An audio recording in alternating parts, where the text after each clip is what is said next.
Greetings to all those who are watching and those who are going to watch later on. My name is Norma, and I just wanted to share a little bit about spiritual warfare. I've been posting a few videos lately in terms of things that I've watched, that I've seen, that have touched me. I'm really feeling a pull to actually share a bit more, give a bit more context. So I was watching a TikTok recently about witchcraft at work, which has been quite a big theme in my life because I do take my work very seriously. I'm being blessed to have been employed in organizations that have allowed me to do some incredible things. But with that obviously comes jealousy and rivalry and people fighting with you, wanting to bring you down. So I shared about witchcraft at work. I'm not really going to repeat what's in that video, but I think it's just really important for us to understand that in this world there's a lot of darkness, there's a lot of negativity. There are a lot of spirits that are restless. And you have people that have died through no fault of their own, but their relatives never really followed the burial rituals that they were supposed to, so they are wandering spirits, they're lost souls. You have people who were patently evil. So obviously when they die, they don't go to a place of rest with their ancestors, which is what we believe as Africans, that there is a place in the spirit realm where if your loved ones have passed on, they transition and they gather in that place where they live forever and they are at rest, they are at peace. Now, ancestors don't want you disturbing their peace, so if you live an evil or dissolute life, you murder, you rape, you steal, you kill, anything that harms another person, if you don't make amends or atone or receive your punishment in your life, when you pass on, they won't welcome you into that place of rest. So you get people that are restless spirits, which is why you see videos of healers, and I'm not going to name names, I think you know who I'm talking about if you follow the South African sort of spiritual scene. Healers going to the graveyard and buying spirits, paying them and employing them to use them against other people. So people do a lot of evil in this world, and a lot of it we really can't see. And even for those of us who are seers and have been blessed with psychic abilities, some of us can feel the negative energy, some of us are claircognizant, so we know that there's something wrong. Some are clairvoyant. I think the clairvoyants are blessed because I think the world we live in, we are programmed to believe what we see with our physical eyes. So clairvoyants are particularly blessed because they can actually see spirits. Some of us are clairaudient, so we can hear. And we can tell that this is a negative entity or spirit. But even those of us that are psychic don't always get to see every single spirit that's in operation around us. Otherwise, we'd go crazy. I'd like to believe a lot of people who are diagnosed with schizophrenia are actually spiritually gifted people who are not able to keep control of their gifts or what they can see. So we walk with a lot of negativity. Some of it is, at work, some of it is at home, some of it is family, some of it is our own friends, relatives, some of it is from total strangers. So it really becomes important that we are wise to these spiritual realities. I'm going to quote the Bible because obviously I've been trained in theology. I am a preacher. I know a lot of healers do not subscribe to Christianity. They see it as a colonial religion. But one day we'll talk about how actually Christianity is an African thing. It's something that belongs to us, and it's something that we need to reclaim. It was stolen from us, just like a lot of things were stolen from us. You know, mathematics, physics, the mystery sciences, astrology, tarot. A lot of things have African origins, but they've just been so transformed by the culture of the Europeans and those that have adopted them, that we ourselves no longer recognize those things and those concepts. But I quote extensively from scripture when I do my teachings because of my training. But the Bible actually says that the people of this world are more shrewd than the people of the light. So you find that those of us who try to live on the light side of things, that those of us who try and do good and do good things, we're not as shrewd about spiritual reality as the people who work in darkness. Witches, sorcerers, workers of iniquity, they understand spiritual law more than we do. And which is why it's important that when we come across people that are teaching about spiritual law, we pay attention. Because when we don't do that, we find ourselves in situations where it's very difficult to get out of, but we could have prevented those problems by understanding spiritual realities. You find a lot of Christians, fundamentalist Christians, don't understand the realities of spirituality.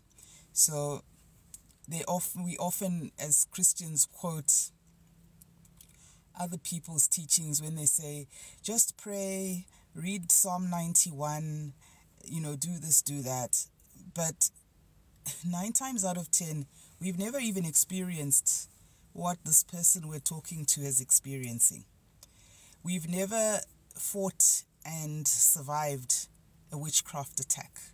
But we're out here just blithely saying, oh, just pray, you must pray and fast, or you must recite Psalm 91 before you go to bed every night, without understanding that Psalm 91 was written for very specific situations which related to exorcism, and exorcism of very specific demons, of which they are named in that psalm. So when they talk about the pestilence that lays waste at noon, that is the name, the translated name of a specific Canaanite deity, right? So if the demon that's attacking you isn't that specific Canaanite deity, reciting Psalm 91 is not going to help you. Unfortunately, I'm sorry. It's going to be very controversial, and people are going to be very angry with me, but it's fine. I speak about things that I know, that I've experienced. When it talks about, I think Psalm 91 also talks about the fowler's snare. Those are all names of Canaanite deities that were meant to be cast out. And the psalm was written by David to cast out those deities in Canaan as he was fighting the wars with the Philistines to try and win the territory for the Israelites. His son Solomon obviously learned those, and there's extensive body of work around the work of Solomon and with demons, and one day I'll find it and share it. The reason why Jesus Christ also was able to cast out demons was because he was of the bloodline of David. So remember, spiritual gifts travel along the bloodline. So Jesus was able to cast out demons, but he was only able to cast out demons when he began his ministry after his baptism in the Jordan by John the Baptist.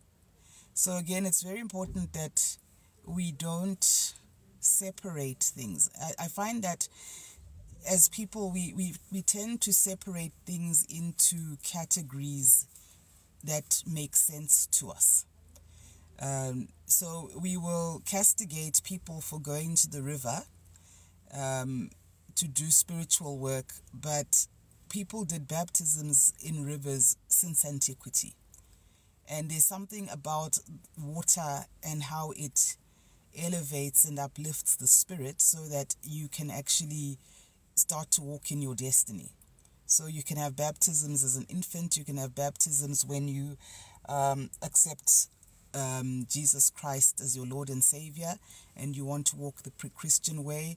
When you have a spiritual gift, an angelic gift, and you have water as your elemental energy or primary element, you are taken to the waters for a cleansing by a healer to activate those guides that work with the water within you. But when we see people doing it, because they don't necessarily share our faith or spiritual traditions, we criticize it. But we do baptisms in church, so it's just those are some of the things we need to be reminded of.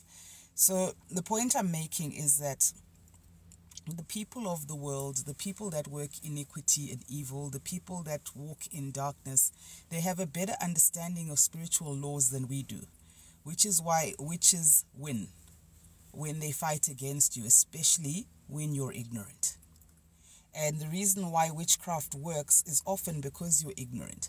They'll make sure that they block your third eye chakra, which is your pineal gland, so that you don't receive messages in your dreams. That keeps you ignorant, right? They will pretend to be nice when they meet you so that you don't see their true intentions, that these people don't like you. They're the ones cursing you. They're the ones out there, downloading your photos from Facebook and doing all kinds of rituals with your photos, making, voodoo dolls and sticking pins in you. They'll be nice to your face so that you never suspect them. Some of them, will go as far as giving you things, giving you gifts, giving you money, without you knowing that money is actually being taken to a healer, not a healer, because healers don't do that kind of work, taken to a sorcerer, sprinkled it with all sorts of powders, liquids, herbs, whatever. Incantations have been said over this money, and the moment you put it in the wallet and the moment you spend it, your money just disappears and you just don't understand what you've done with this money. It just goes, it just disappears.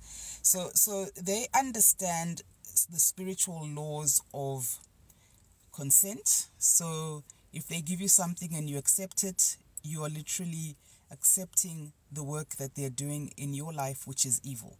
Now, if you don't know that this person doesn't like you, I'm sorry, it's going to take you a while, and it's only when you get help and you see things going wrong that you do something.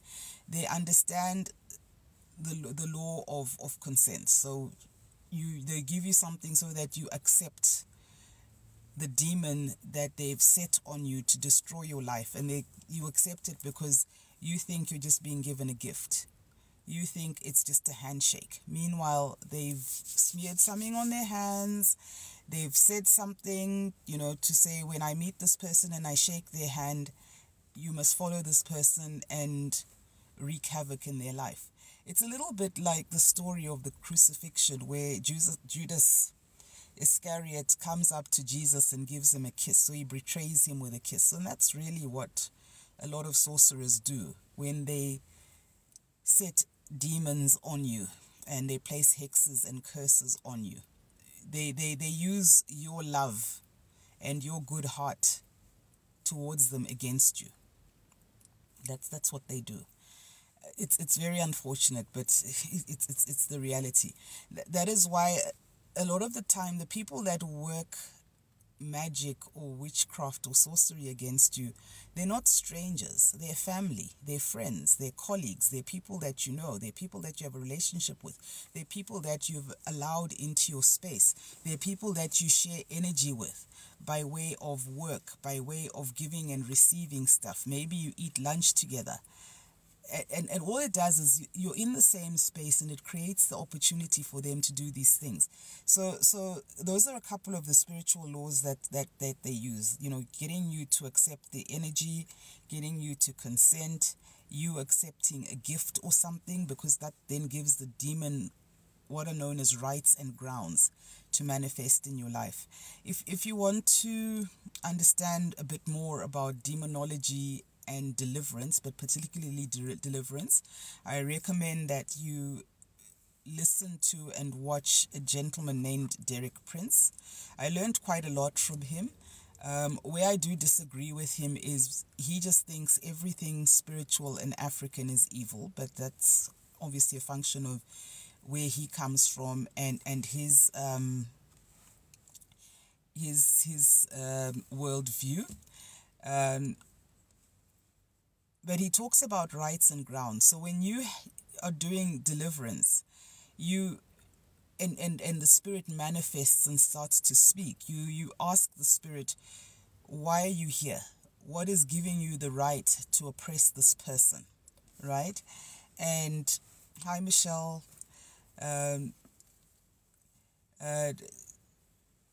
What is giving you the right to actually oppress this person? And the demon will say, oh, her mother did this to me, or she did this to me, or this happened, or that happened. And that way you get to discover the reason why the demon is able to manifest in that person's life.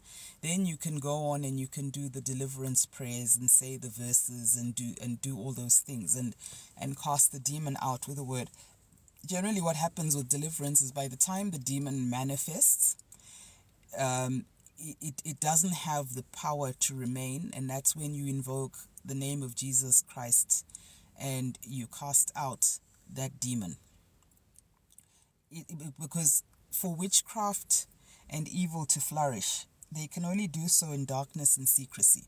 Once things have come to light and it's out there, it's very difficult for them to continue.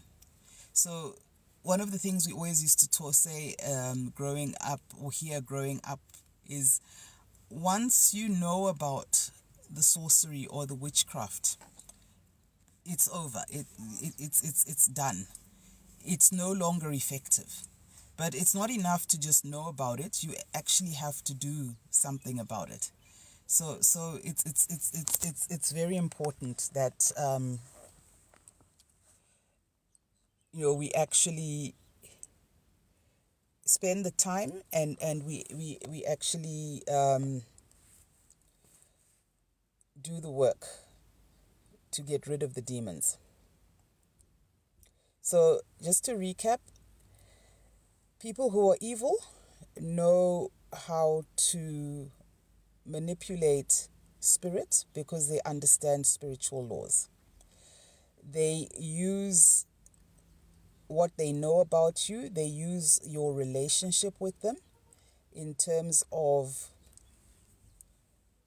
the love that you have for them, because they're either a colleague, a co-worker, a boss, a family member, a friend, an acquaintance, somebody you go to church with. They will use that love against you, and they will never be very obvious about their intentions. They'll always hide their true intentions. They'll always be, oh, hi, how are you? Really nice. They'll give you stuff.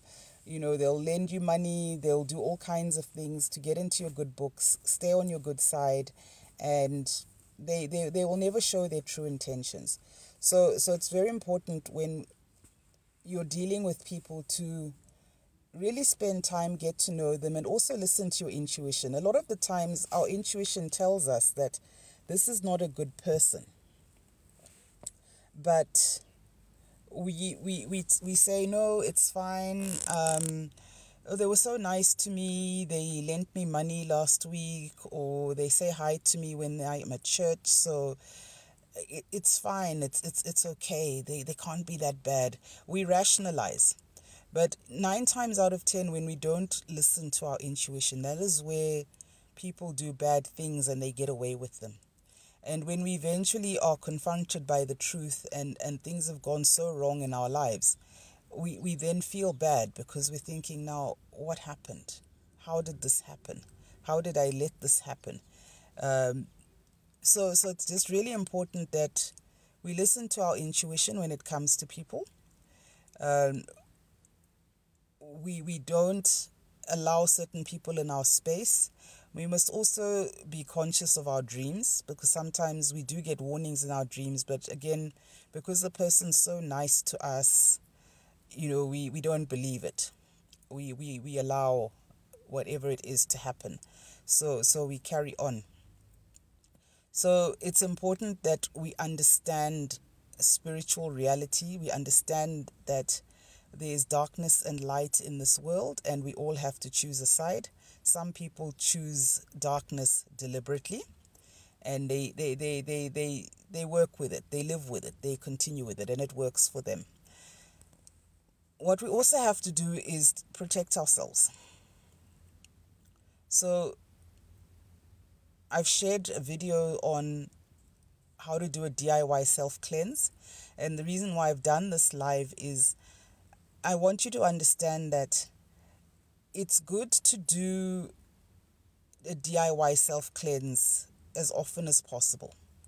When you feel your energy is heavy, when you feel like things are just not going well, because that's a sign of negative energy dominating in your life. But at the same time, you have to be very clear about why you have this negative energy, because you find that there is there's a reason why that negative energy is there. We talked about rights and grounds for a spirit to manifest. Either you've accepted something from the sorcerer or the witch, or they've given you something, or you've done something wrong, so that demon now has rights and grounds to manifest. So but at the same time, you have to make sure that you do a proper consultation and you find out the root cause for having this negative energy in your life, having these demons in your life. Because when your co-workers or people at church or your friends or members of your family are able to curse and hex you, it's because there's something wrong within your foundation spiritually. Either you don't have a relationship with your ancestors, and a lot of us didn't. I was one of those people. No relationship with my ancestors, because I had been taught that when the dead, the dead are gone. And that is an incorrect teaching when it comes to melanated people generally, African people in particular. But other melanated peoples like the Chinese and the Indians, they honor their ancestors.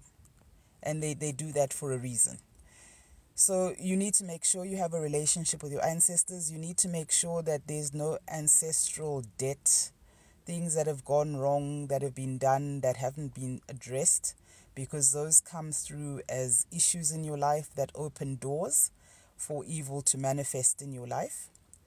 Maybe there's stuff that you've done that's made your ancestors angry. You need to understand if there's anything you've done to anger or disappoint them. I'll give you an example.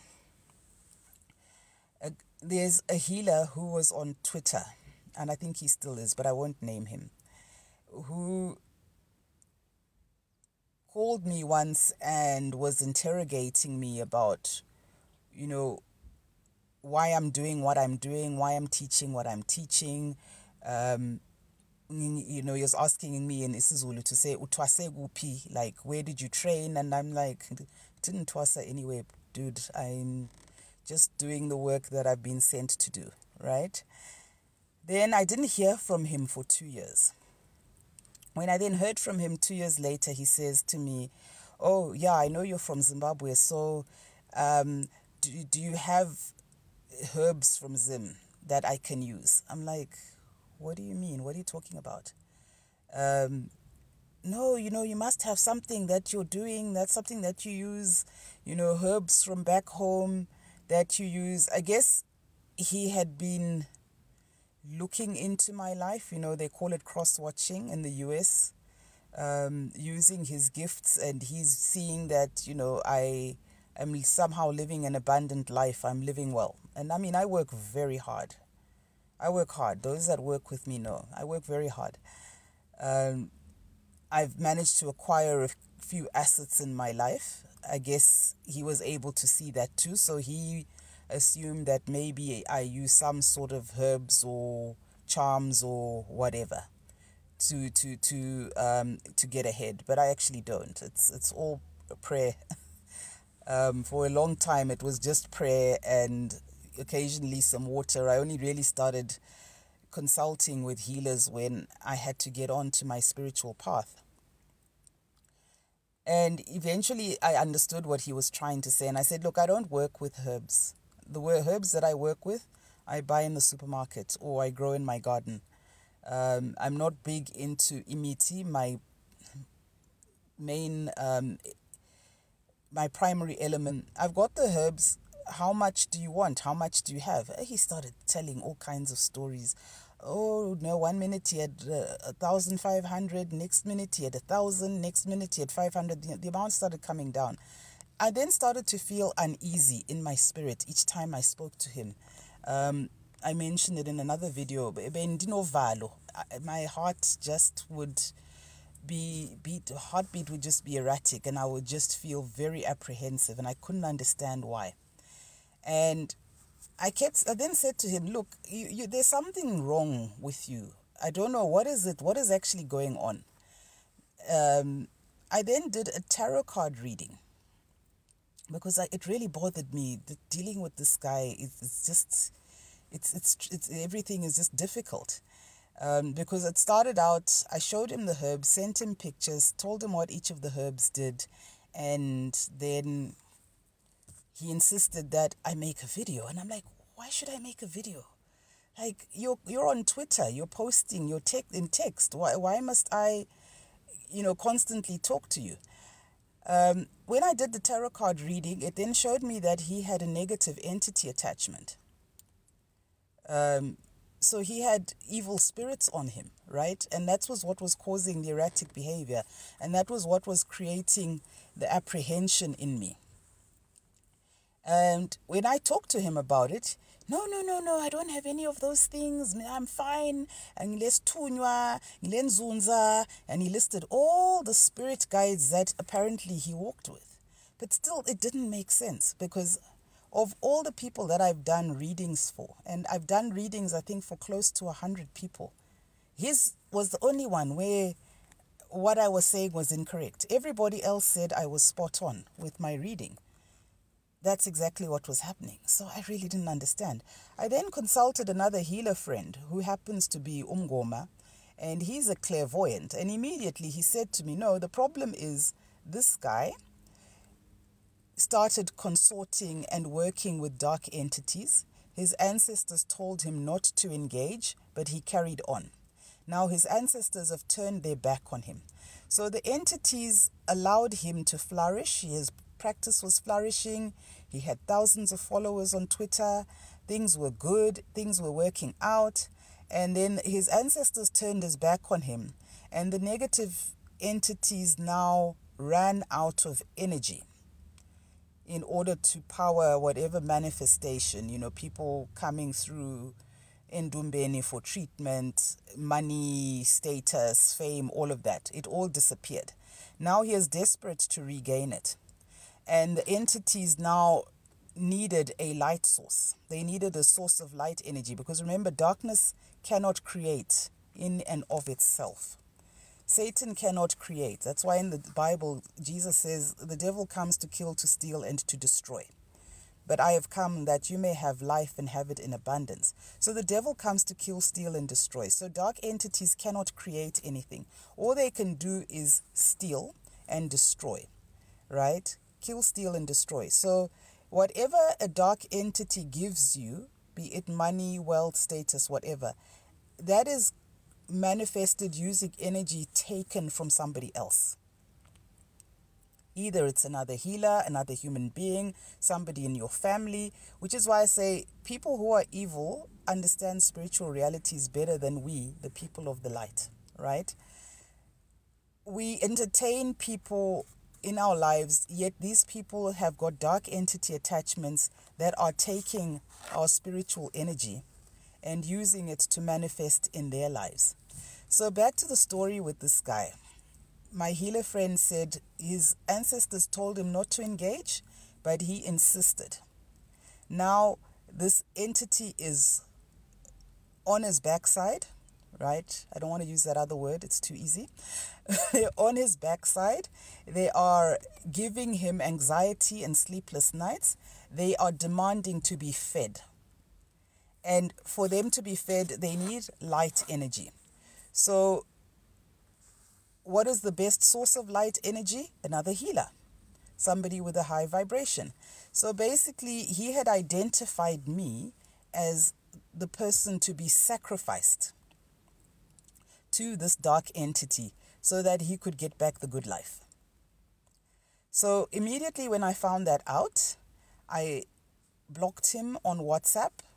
I unfollowed him and blocked him on Twitter. I had nothing to do with him after that. I cleansed my house. I had to sage my house.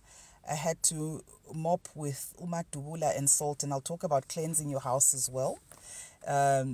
I had to do a spiritual bath just to get rid of this energy and any attachment. Just before I started all of that, I actually had a dream about this entity that was actually bugging him and how it was trying to attach itself to me. And that's when I realized that I was in trouble, and that's when I cut off all contact, did everything to cleanse my aura and, just completely cut any ties so that this entity could no longer be around me or be in my energy. But that's an example of how, evil people or people who do evil can attach themselves to you. The reason why he kept insisting on voice notes and he kept insisting on me making a video was he was trying to use my image to send this entity to me. And for me continuing to entertain him, in thinking that I'm helping him and I'm doing the work of my ancestors, he was able to have access to me. What my healer friend told me was the only reason why he had access to me is because most of his ancestors had turned their backs on him after he had started working with this entity, because what then happens is that it would lower his vibration. The entities would demand that he do things that are not good, and as a result that would bring their name into disrepute, and they didn't want that. So they turned their backs. But there was one of his grandmothers who was going around asking for help in the ancestral world.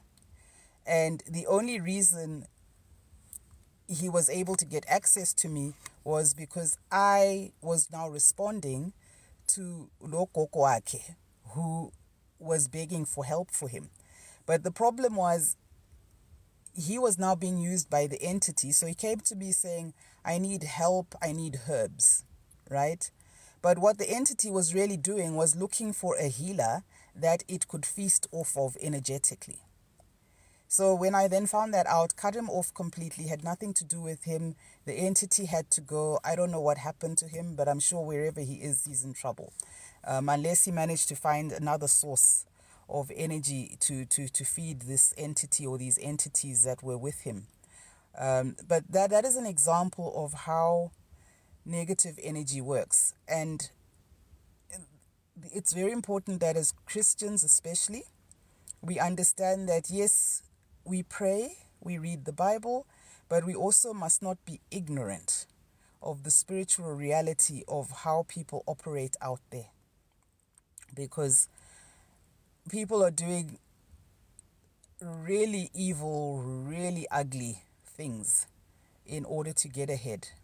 So just be wise. That's why in the Bible, again, Jesus says, be wise as serpents and be as innocent as doves.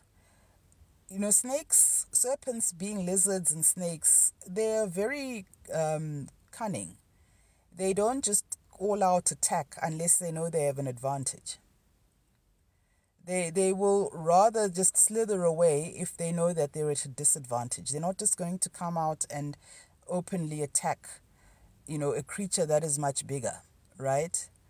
And they're very strategic in when they attack. And as people, we need to be just as strategic. We need to be just as wise in terms of knowing when we're in danger, when we're at a disadvantage, when do we employ defensive tactics, and when do we employ offensive tactics. Because when you go around, attacking people, yeah, fire this and fire that, you're just creating unnecessary noise and drama for yourself. Rather just be still and know that God is God, right? Say your prayers and ask for protection. Recognize when you're in danger, what kind of prayer to say. And otherwise, just sit back and let God and your spirit guides do the work. So it's also very important that you have a relationship with your ancestors, because, as I can't tell you, I've been a Christian for like most of my life, right? That's over 30 years that I've been a Christian. I have done spiritual warfare strictly from a Christian perspective, where I prayed and I fasted. But I can tell you, when you haven't reached a certain level of spiritual ranking, that spiritual warfare is that much harder, right? It is that much harder if you don't have the spiritual ranking. And you only gain spiritual ranking by spending time reading the word, doing this work of spirituality, learning the wisdom and growing. It's like any other spiritual discipline, where you've got to go through a certain level of training. You have to apply yourself and you have to know what's going on. So yes, you can employ spiritual warfare from a strictly Christian perspective. You pray, you fast, you read your Bible, you say the word aloud, but you need to know what to say and when. And you need to have spiritual discernment so that you know who you're speaking to, if it's a demon, and what that demon is doing in your life. And you have to have a level of revelation that gives you an understanding of why that demon is manifesting in your life. Is it just because your co-workers don't like you and they're jealous? Is it because there's a gap in your spiritual foundation and your ancestors are now allowing people to come in and do whatever they feel like because they can see they have an opportunity? So when I ask people to do a DIY spiritual cleanse, it's more of triage, like what you do for first aid when somebody is injured and they need help in an emergency. Then you do a spiritual cleanse. You steam, you purge, you bath, right? But that doesn't take the place of fixing the foundation. And a lot of us have a lot to fix in our foundations because our ancestors have been ignored for generations. So that's when it becomes important for you to see a healer who is a ritual specialist, who can say to you, right, I see you've had 3 abortions and 5 miscarriages.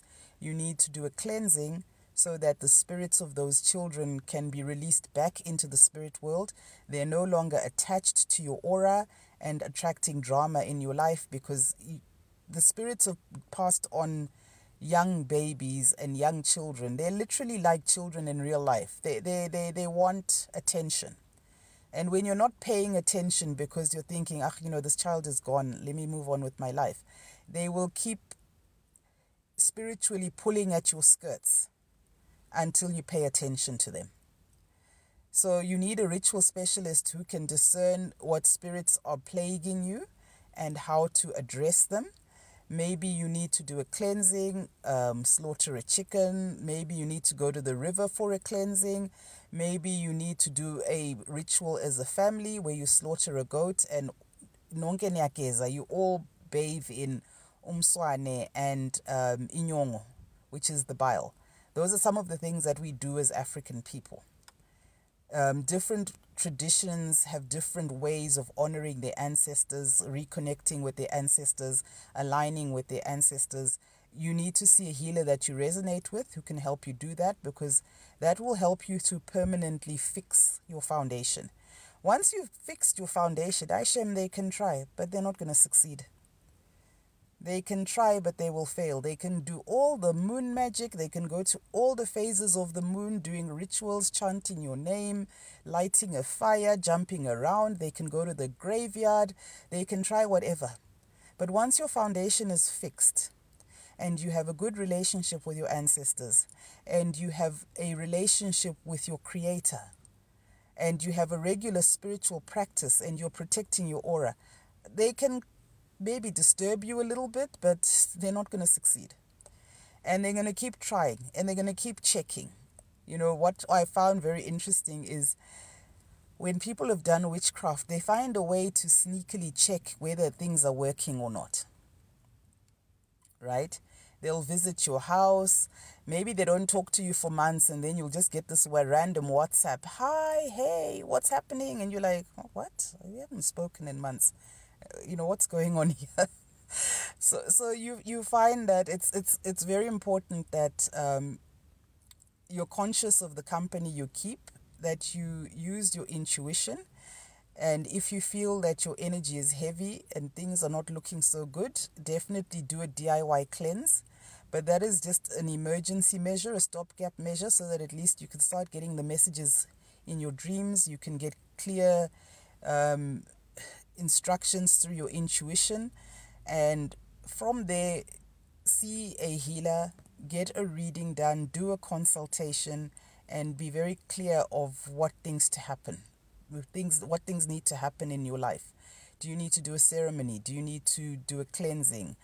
Do you need to let go? Sometimes it's as simple as forgiving that person that hurt you, because unforgiveness also creates rights and grounds for demons to manifest in your life.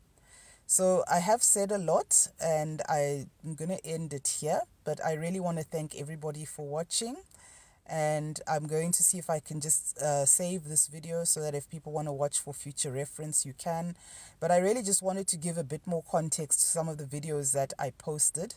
And just remind everyone that the path of life is not easy. And what is always important is that we must have balance, we must be calm, and we must be clear about what is happening. Nobody is perfect. None of us are perfect. I'm not perfect. But as long as we do our best, our ancestors and spirit guides and our creator will always honor our efforts. So I'd like to thank you all for joining. And it is morning out here in Johannesburg. And I wish you a pleasant rest of your day. Thank you.